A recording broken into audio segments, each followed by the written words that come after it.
900-ലധികം കുടുംബങ്ങൾക്ക് PMAY ഭവന പദ്ധതിയിലൂടെ കരുവാരകുണ്ട് ഗ്രാമപഞ്ചായത്തിൽ സ്വന്തമായി വീടുകൾ ഒരുങ്ങുന്നു.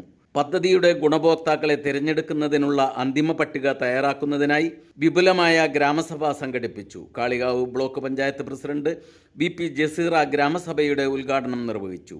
തീർച്ചയായും ഒരു 3-4 വർഷത്തിനകത്ത് തന്നെ ഈ ലിസ്റ്റിൽ ഉൾപ്പെട്ട മുഴുവൻ അർഹരായ ആളുകൾക്കും ഈ പദ്ധതി മുഖാന്തരം നമുക്ക് കൊടുക്കാൻ സാധിക്കുമെന്ന് തന്നെയാണ് ഞങ്ങൾ പ്രതീക്ഷിക്കുന്നത്. അതിനുവേണ്ടി തന്നെയാണ് നിങ്ങളെ ഇവിടെ വിളിച്ചു കൂട്ടിയിട്ടുള്ളതും കരട് അംഗീകരിക്കുന്നതും. പഞ്ചായത്തിലെ ഭവനരഹിതരായ പരമാവധി ആളുകൾക്ക് തലചായ്ക്കാൻ ഒരിടം ഒരുക്കുക എന്ന ലക്ഷ്യത്തോടെയാണ് ഭരണസമിതി മുന്നോട്ടു പോകുന്നത്. 900-ലധികം കുടുംബങ്ങൾക്ക് ഈ പദ്ധതിയിലൂടെ സുരക്ഷിതമായ വീട് ഉറപ്പാക്കാൻ കഴിയുമെന്നത് വലിയൊരു നേട്ടമാണ്. പൂർണ്ണമായും സുതാര്യമായ രീതിയിലാണ് ഗുണഭോക്താക്കളുടെ തെരഞ്ഞെടുപ്പ് നടക്കുന്നതെന്ന് ചടങ്ങിൽ അധ്യക്ഷത വഹിച്ച കരുവാരകുണ്ട് ഗ്രാമപഞ്ചായത്ത് പ്രസിഡന്റ് N ഉണ്ണീൻകുട്ടി പറഞ്ഞു. കേന്ദ്ര സംസ്ഥാന സർക്കാരുകളും ത്രിതല പഞ്ചായത്തും കൂടി നടപ്പിലാക്കുന്ന പദ്ധതിയാണ്. ഇതിൽ പ്രധാനമന്ത്രി കേന്ദ്ര ഗവൺമെന്റിന്റെ ഒരു വിഹിതം ഉണ്ട്, സംസ്ഥാന ഗവൺമെന്റിന്റെ ഒരു വിഹിതമുണ്ട്, ഗ്രാമപഞ്ചായത്തിന്റെ ഒരു വിഹിതമുണ്ട്, ബ്ലോക്ക് പഞ്ചായത്തിന്റെ ഒരു പ്രധാന വിഹിതമുണ്ട്, അങ്ങനെ ജില്ലാ പഞ്ചായത്തിന്റെ വിഹിതമുണ്ട്. ഇങ്ങനെ എല്ലാം കൂടി കൂടിയിട്ടാണ് 4 ലക്ഷം രൂപ വീടിന് അനുവദിക്കുന്നത്. ഇതിന് നിങ്ങളോട് അപേക്ഷ ചോദിച്ചിരുന്നു. ഒരു 6 മാസം മുമ്പ് വരെ നിങ്ങൾ കൊടുത്ത അപേക്ഷയാണ്. ആ അപേക്ഷയാണ് ഇപ്പോ ലിസ്റ്റാക്കി വന്നിട്ടുള്ളത്. ഈ ലിസ്റ്റ് നിങ്ങൾ കൊടുത്ത അപേക്ഷയിൽ നിങ്ങൾ രോഗികൾ ഉണ്ടാവും, വിധവകൾ ഉണ്ടാവും, സ്ഥലം ഭൂമി 3 സെന്റ് ഉള്ളവരുണ്ടാവും, 5 സെന്റ് ഉള്ളവരുണ്ടാവും.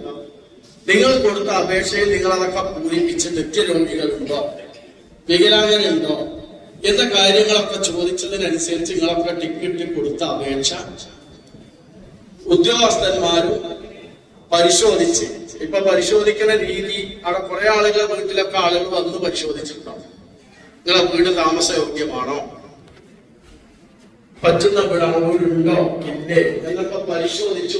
പദ്ധതിക്കായി ഓൺലൈൻ വഴി അപേക്ഷ നൽകിയവരിൽ നിന്നും കൃത്യമായ മുൻഗണനാ മാനദണ്ഡങ്ങൾ മുൻനിർത്തി AI സാങ്കേതിക വിദ്യയുടെ സഹായത്തോടെയാണ് പഞ്ചായത്തിലെ മുൻഗണനാ ലിസ്റ്റ് തയ്യാറാക്കിയത്. പദ്ധതിയുടെ അന്തിമ പട്ടികയ്ക്ക് രൂപം നൽകാനായിരുന്നു ഗ്രാമസഭ വിളിച്ചു ചേർത്തത്. PMAY പദ്ധതിയെക്കുറിച്ചും അതിൻ്റെ മുൻഗണനാ ക്രമങ്ങളെക്കുറിച്ചും AEOമാരായ ബേനസീർ, നവനീഷ് എന്നിവർ വിശദീകരിച്ചു. ഇംപ്ലിമെന്റിംഗ് സ്റ്റേജിൽ നമ്മളെല്ലാവരും വീടുകളിലും ഇപ്പൊ ഈ വർഷം 100 വീടാണ് അനുവദിക്കുന്നതെങ്കിൽ ആ 100 വീടുകൾ നമ്മൾ വരികയും നിങ്ങൾ കൊടുത്ത ഡാറ്റാസ് ഒക്കെ കൃത്യമാണോ എന്ന് പരിശോധിക്കുകയും അതിനനുസരിച്ച് നിങ്ങൾക്ക് വീടും കാര്യങ്ങളും ഒക്കെ റെഡി ആവുകയും ചെയ്യും. അതാണ് ഇതിന്റെ പ്രോസസ്.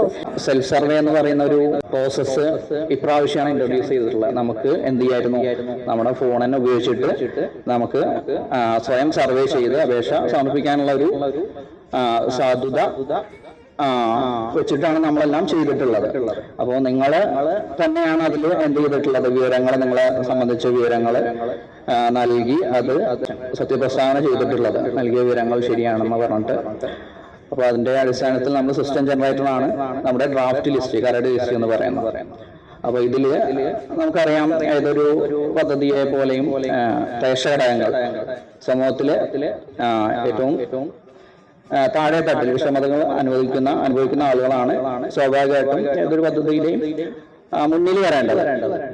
അപ്പോ അത്തരത്തിൽ തന്നെ നമ്മളും എന്ത് ചെയ്യേണ്ടതുണ്ട്, അന്തിമ ലിസ്റ്റ് വരുന്ന സമയത്ത് അവർക്ക് പ്രയോറിറ്റി കൊടുക്കുന്ന രീതിയിൽ വരാനായിട്ട് നമ്മൾ എല്ലാവരും ശ്രദ്ധിക്കണം. തമാം ഓഡിറ്റോറിയത്തിൽ നടന്ന ചടങ്ങിൽ പഞ്ചായത്ത് സെക്രട്ടറി അസീന സ്വാഗതം ആശംസിച്ചു. ഗ്രാമപഞ്ചായത്ത് വൈസ് പ്രസിഡന്റ് ആനി ഡേവിഡ്, സ്ഥിരസമിതി അധ്യക്ഷന്മാരായ B Shabeer Ali, Noushad Ali Kurikkal, Faseela K, block member Saleena, ward മെമ്പർമാരായ AK ഹംസക്കുട്ടി, സബാദ്, ശിഹാബ് കച്ചേരി തുടങ്ങിയവർ ചടങ്ങിൽ സംസാരിച്ചു.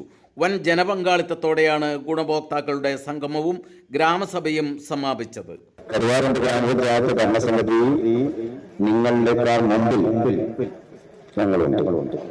അതിന് നമുക്ക് കിട്ടിയിട്ടുള്ള ഒരു നേട്ടം എന്ന് പറയുന്നത് കരുവാരൂർ ഗ്രാമപഞ്ചായത്തിനെ ഇതിന് വകയിരുത്താൻ പറ്റുന്നത് 70,000 രൂപയാണ് ഈ സമയത്ത് കൂട്ടുക എന്നാൽ അറിയാൻ കഴിയില്ല. 4 ലക്ഷമാണ് ഇപ്പോൾ വീടിന് കൊടുക്കുന്നത്.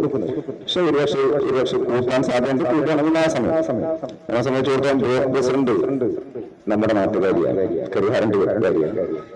നമ്മളൊരു 100 വീടിന് പൈസ വെച്ച് കഴിഞ്ഞാൽ ആ 100 വീടിനുള്ള പൈസ ബ്ലോക്ക് പഞ്ചായത്തിന്റെ വീതം കൂടി ബ്ലോക്ക് വെക്കണം. അതുകൊണ്ട് നമ്മൾ എത്രയാണോ വെക്കുന്നത് അതിന്റെ അപ്പുറത്തേക്ക് നമ്മുടെ ബഹുമാനിയായ ബ്ലോക്ക് പ്രസിഡന്റ് ബ്ലോക്ക് പഞ്ചായത്തിന്റെ വീതം നൽകും. അതുകൊണ്ട് നമുക്കൊക്കെ പ്രതീക്ഷയുണ്ട്. നിങ്ങൾക്ക് എല്ലാവർക്കും ഈ ഭരണസമിതിയുടെ കാലാവധി തീരുന്നതിന് മുമ്പ് 5 വർഷത്തിനുള്ളിൽ ഈ അർഹതപ്പെട്ട മുഴുവൻ ആളുകൾക്കും വീട് ഉണ്ടാകുമെന്ന് നിങ്ങൾക്ക് ഉറപ്പുവരാം. ഇതിന് ആരെങ്കിലും ഉൾപ്പെടാതെ പോയിട്ടുണ്ടെങ്കിൽ ഞാൻ പറയുന്നത് കരുവാരൂർ ഗ്രാമപഞ്ചായത്ത് ഉണ്ടാക്കുന്ന ഒത്തിരി പേര് ഇനിയും പുറത്തു നോക്കുന്നുണ്ട്. എന്ത് വീടില്ലാതെ ഈ ലിസ്റ്റിൽ പെടാത്ത ആളുകളാണ്. നിരാശപ്പെടേണ്ട കാര്യമില്ല. സംസ്ഥാന സർക്കാർ 6 മാസത്തിനകം പുതിയ അപേക്ഷ ക്ഷണിക്കുന്നു. നമുക്കൊക്കെ നമ്മുടെ ഏറ്റവും വലിയ ആഗ്രഹം എന്ന് പറയുന്ന ഒരു വീടാണ്. ആ വീടിന് വേണ്ടിയിട്ടാണ് അവരൊക്കെ ആഗ്രഹിക്കുന്നത്. അപ്പൊ അതുകൊണ്ട് എല്ലാവർക്കും അത് കിട്ടേണ്ടതുണ്ട് എന്ന കാര്യത്തിൽ ആർക്കും തർക്കമില്ല. പല ആളുകളും ചിന്തിക്കുന്നത് ലിസ്റ്റിൽ എങ്ങനെ ആദ്യം വരാം എന്നുള്ളതാണ്. പല ആളുകളും ആവശ്യപ്പെടാറുണ്ട്. പക്ഷെ ഇത് ഓൺലൈൻ സംവിധാനത്തിൽ വന്നതുകൊണ്ട് ഗവൺമെന്റ് സിസ്റ്റം ആയതുകൊണ്ട് നമുക്ക് ഇഷ്ടമുള്ള ആളുകളെ ഏറ്റവും ആദ്യം കൊണ്ടുവരുന്ന രീതി ഇതിലില്ല എന്നുള്ളതാണ്. ഏറ്റവും അർഹരാണ് അവർക്ക് കിട്ടുന്ന രീതിയിലാണ് ലിസ്റ്റ് തയ്യാറാക്കിയിട്ടുള്ളത്. ബാക്കിയുള്ളവർ അവരുടെ ആ സമയം എത്തുന്നത് വരെ കാത്തിരിക്കുക മാത്രമേ ചെയ്യാനുള്ളൂ. ഞങ്ങൾക്കും ഞങ്ങളുടെ ഒരേ ഒരു ആഗ്രഹം തന്നെയുള്ളൂ. നിങ്ങൾക്ക് എല്ലാവർക്കും ഞങ്ങൾ പഞ്ചായത്തിന്റെ പടിയിറങ്ങുന്നതിന് മുമ്പായിട്ട് ഇവിടെ വന്നു കൂടിയവർക്കൊക്കെ അവർക്ക് അവരുദ്ദേശിച്ച ആ ഒരു വീട്ടിൽ താമസിക്കാൻ കഴിയട്ടെ എന്ന് ആഗ്രഹിക്കും. ഈ ലിസ്റ്റിൽ ഉൾപ്പെട്ട മുഴുവൻ ആളുകൾക്കും വാസയോഗ്യമായ നല്ലൊരു വീട് നിർമ്മിക്കാൻ പഞ്ചായത്തിന്റെ ഭാഗത്ത് നിന്ന് എല്ലാവിധ പിന്തുണയും സപ്പോർട്ടും ഉണ്ടാവും. അതുപോലെ തന്നെ നമ്മൾ ശ്രദ്ധിക്കേണ്ട ഒരു കാര്യം എല്ലാവരോടും സൂചിപ്പിച്ചു, നമ്മളെല്ലാവരും ലിസ്റ്റിൽ ഉൾപ്പെട്ട ആളുകളാണ്. അപ്പോ നമ്മളെ തൊട്ടടുത്ത് പാർക്കുന്ന അവശത അനുഭവിക്കുന്ന പല ആളുകളും മാർക്കടിസ്ഥാനത്തിൽ തന്നെ നമ്മുടെ താഴെയായിരിക്കും. അപ്പൊ അങ്ങനത്തെ ഒരു സംവിധാനം നമ്മൾ പരമാവധി അർഹതപ്പെട്ടവരിലേക്ക് എത്തിക്കാനുള്ള ശ്രമമാണ് ഇപ്പൊ എല്ലാവരും പ്രതീക്ഷിക്കുന്നത് പോലെ ഈ ഭരണസമിതിയുടെ 5 വർഷത്തെ കാലയളവിനുള്ളിൽ ഈ ലിസ്റ്റ് പൂർത്തീകരിച്ച് നൽകാൻ പരമാവധി ഞങ്ങളൊക്കെ ശ്രമിക്കും.